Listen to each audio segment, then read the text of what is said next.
Inspiration. The spark of creativity that can lead someone to create the next biggest thing that everyone is going wild for. And whatever the creation is, a majority of the time, whether it be a book, a movie, a video game, etc., the stories they tend to tell, or the forms of entertainment they provide, even if it's within the fantasy genre, were inspired by something else in one way or another, and for the most part, something familiar in real life.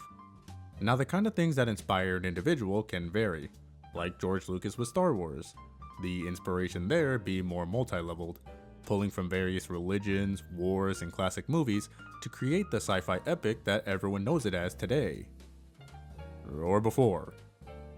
Or it can be something small and personal, like Yu-Gi-Oh's creator Kazuki Takahashi using his simple love of drawing and games to eventually create the property we all know and love today.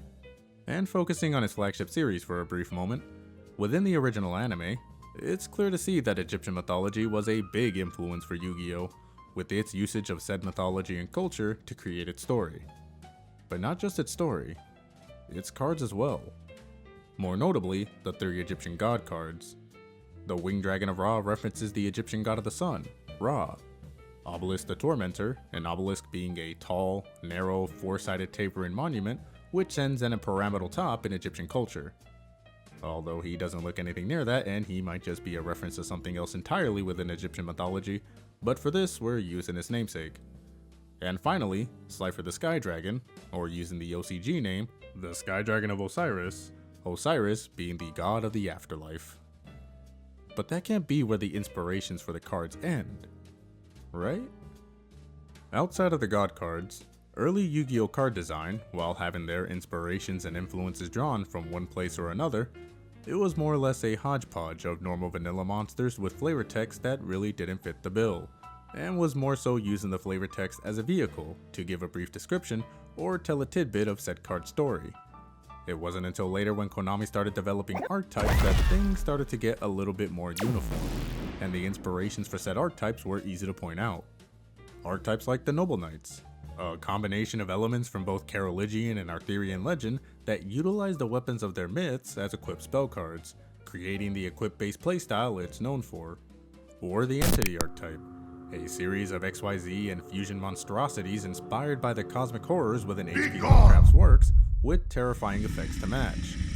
And finally, the Zoo Ships, blending sushi with classes of battleships to create something that's both comical and fun to play. Arigato, with its effects, stats, and text deeply rooted in the business of sushi restaurants. And that's where I want to take the video today. I wanted to start taking cards under the microscope and see how close a card can get to whatever it is that it takes its inspiration from. Is it just in name that it and the card are similar in? Maybe the effect is a reference to a person or event from said inspiration. Whatever it may be, through research and the all-important, we'll see how close a card can get to real life.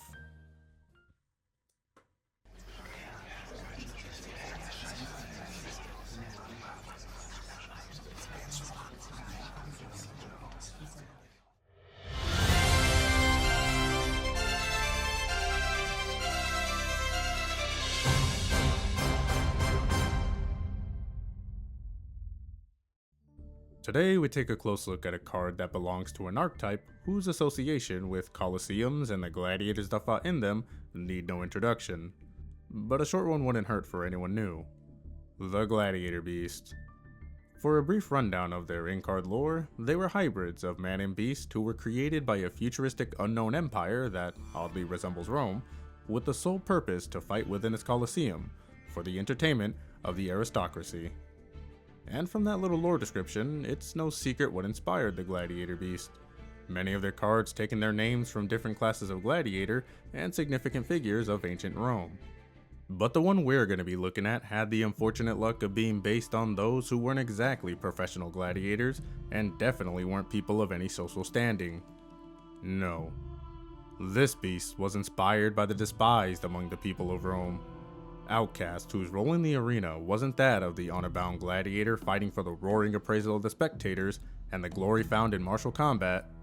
His battles were nothing more than a parody of such spectacles.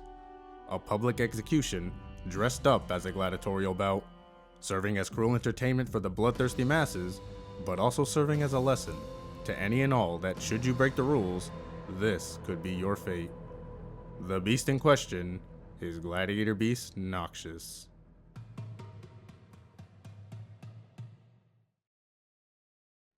Starting with the card's name, the name was taken from the Noxii, expendable gladiators that were made up of the undesirables within Roman society. Criminals, slaves, war prisoners, failures of the gladiatorial schools, and the like, condemned to fight to the death within the Colosseum. Now, I know what you're asking yourself, well, isn't that what gladiators did already? And the answer is, not exactly. While there were instances of fighting to the death within the arena between actual gladiators, the cost of training one up and the popularity and fan base a gladiator might have attained were big deterrents of simply having them kill each other off willy-nilly. The Noxii's fights were strictly to the death as per their punishment, and unlike their superiors, they more often than not lacked any martial prowess. What made matters worse for the Noxii was the fact that they were also woefully unarmed, sometimes given a gladius, a Roman short sword, or a pugio, a small dagger, and given little to no armor, making the whole affair extremely one-sided. Which of course was the point. But it wasn't just fights with gladiators that were dished out as punishment. Another form of punishment that could be delivered to those unfortunate souls was being condemned to the beast. These fights were battles against the very beasts that were popular within the arena. Typically lions, but the pool of animals varied. But no matter the punishment, outside of the rare chance that one did survive their fight, which if they survived multiple fights, could become legitimate gladiators, it usually ended all the same, in the Noxii's death.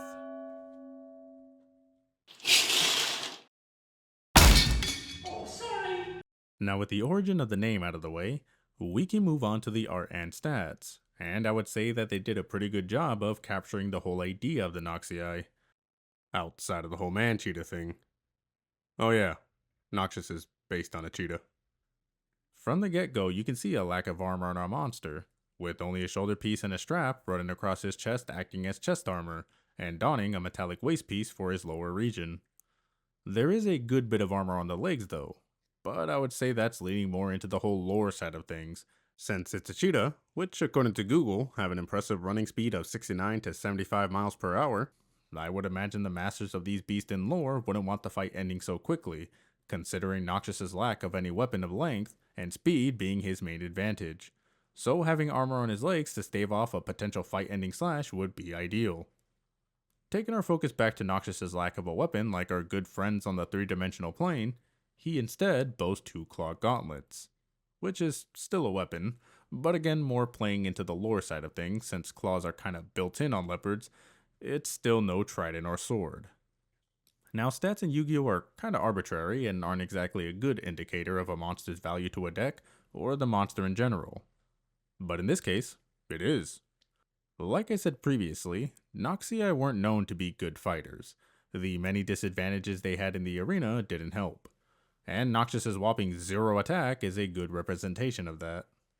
As for the defense value, like all living things when put on the back foot against a formidable foe, they would put up some kind of fight out of desperation, the 1000 defense being the representation of that. It's not exactly a strong pushback, but at least he tried.